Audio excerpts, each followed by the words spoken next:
अस्सलाम वालेकुम गाइस। आज 13 जून 2025 है और हम अपना पहला एनालिसिस पब्लिक कर रहे हैं और अपने यूट्यूब चैनल पे रख रहे हैं जो सोल यूएसडीटी का है। और मेरे एनालिसिस के हिसाब से यहाँ पे बेस्ट साइड लिक्विडिटी है। जो नए सेलर्स यहाँ से सेल किया था तो उनके स्टॉप लॉस ऊपर है, उनको बेस्ट साइड लिक्विडिटी बोलते हैं। और ये एक रेजिस्टेंस था जो टूट के फिर सपोर्ट बना है। इसको बोलते हैं रेजिस्टेंस बिकम सपोर्ट। और जब वो सपोर्ट बनता है तो फिर उस रेजिस्टेंस को सपोर्ट बोलेंगे तो उसको रिटेस्ट करने पे बाइंग आती है। और उससे पहले चेंज ऑफ कैरेक्टर ज़रूर होता है। चेंज ऑफ कैरेक्टर जो है ना वो इसलिए इसको बोला जाता है कि down trend become up trend, down trend up trend में कन्वर्ट हो जाता है, इसको चेंज ऑफ कैरेक्टर बोला जाता है। अगर हम लोअर टाइम फ्रेम पे जाएं तो हम देखेंगे 1 आवर पर कि जहाँ पे हमारी सपोर्ट बनी हुई है उस सपोर्ट को बार बार रिटेस्ट कर रही है मार्केट।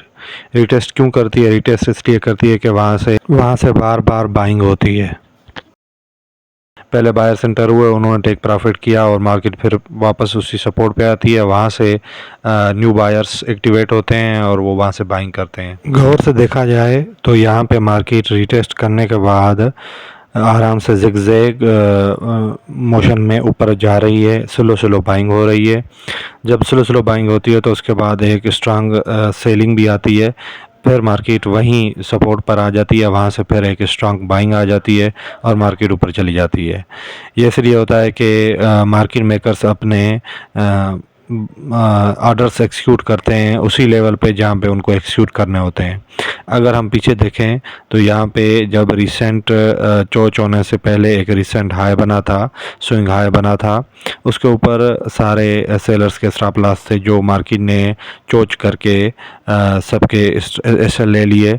और उसके बाद ये ब्रेक और रिटेस्ट वाला एक पैटर्न बना जिसमें रेजिस्टेंस रूट का सपोर्ट बन गई थी और उसी सपोर्ट से एक स्ट्रांग बाइंग आई।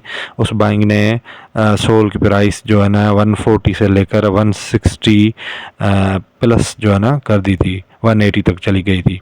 उसके बाद मार्केट घूम फिर के वापस उसी सपोर्ट पे आई है और वहाँ से एक बाइंग पहले भी आई है और फिर से ये रिटेस्ट करने आई है। इस रिटेस्ट के बाद अगर हम बाइंग पोजीशन बनाएं जो कि लॉन्ग टर्म के लिए अगर हम बनाते हैं तो वो 180 प्लस जो है ना टारगेट रखा जाए उसका।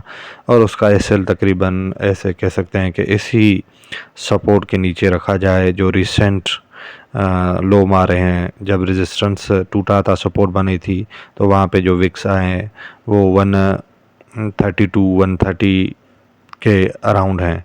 तो वहाँ तक हम अपना एसएल रख सकते हैं, उससे ज़्यादा इसका एसएल नहीं रख सकते, क्योंकि अगर उससे ज़्यादा हम एसएल रखेंगे मार्केट नीचे गिरेगी। 130 से अगर डाउन चली गई तो फिर ये 100 तक भी सोल की प्राइस आ सकती है या 120 और $125 तक भी आ सकती है। और इतना बड़ा स्टॉप लॉस नहीं लेना चाहिए। जब आप गलत हो जाएंगे 130 पे आ गई मार्केट और उससे डाउन जा रही है तो आप गलत हो चुके हैं और उस ट्रेड से आपको निकलना चाहिए। हमेशा अपने स्टॉप लॉसेस छोटे रखें और लॉस कम से कम किया करें और टीपी आपका हमेशा बड़ा होना चाहिए। इससे आप जो है ना लॉन्ग टर्म के लिए इस मार्केट में रह सकते हैं। हालांकि आज जो है इसराइल और ईरान के कन्फ्लिक्ट जो है ना चल रहा है, उस वजह से मार्केट डाउन क्रैश हो रही है, लेकिन उसके बाद भी यहाँ पे ये एक पिवोट पॉइंट है जहाँ से आप बाइंग कर सकते हैं। इससे नीचे मार्केट नहीं जा सकती और लोग बहुत इस पॉइंट पे सेल भी करेंगे क्योंकि वो समझेंगे कि कन्फ्लिक्ट चल रहा है और मार्केट डाउन क्रैश हो जाएगी। ऐसा नहीं है। जब पिवोट पॉइंट आ जाते हैं या जहाँ पे पॉइंट ऑफ इंटरेस्ट आ जाए और मार्केट मेकर्स वहाँ से बाइंग करते हैं तो वहाँ से आपको भी बाय करना चाहिए। मार्केट मेकर्स के साथ रहेंगे तो आप प्रॉफिट में रहेंगे, वरना आप लॉस ही कर देंगे हर जगह पे। मैं इसका स्टॉप लॉस 133 तक रखता हूँ और उसके बाद ये कोई रिप्ले नहीं है, ये ओरिजिनल लाइव चल रही है मार्केट और आप टाइम देख सकते हैं। और इसका रिज़ल्ट भी मैं इसी वीडियो के एंड में रखूँगा। मैं कोई फेक गुरु नहीं बनना चाहता जो कि आपको चली हुई मार्केट दिखाते हैं या रिप्ले करके दिखाते हैं कि देखो हमारा एसएल नहीं बल्कि टीपी हिट हुआ है। हालांकि अगर आपको देखना चाहिए इस रिकॉर्डिंग में देखें, टाइम और डेट के हिसाब से देखें तो ये आपको टीपी हिट दिखाई देगा 148 पे 145 पर। और ये इस पे 145 पे मैंने अपना 50% बुक किया था।